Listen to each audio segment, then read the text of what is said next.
Hello everybody, and let me show you in this daily video why this year is going to be yet another year where the doom and gloomers are gonna get it wrong.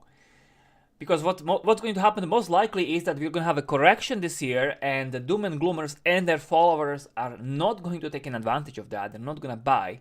Of course, I'm not predicting a V-shaped recovery like we had the last year. I do not think that is going to be the case at all. But there's gonna be a correction, not nearly as much as the bears say or think. They will talk recession this year excessively. You're gonna hear the word recession so many times, and there is not gonna be one. Most likely, and I'm just going to also show you. This is the research done by the Fundsrep, Tom Lee's fund, and this is the summary of the first 5 trading days. Because this is how the markets operate.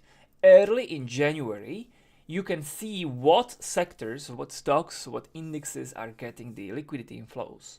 And this is generally a hint of what's gonna be getting liquidity throughout the most of the year.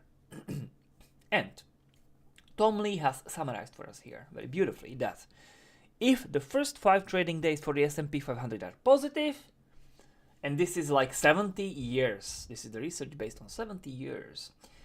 So if it's positive, can I draw on this? Okay, I can draw. So if it's positive, then very likely the whole year is going to be positive.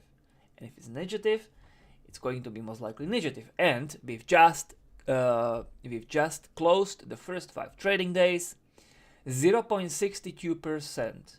We are positive, we are in this category. There is 48 years like that over the past 70 years.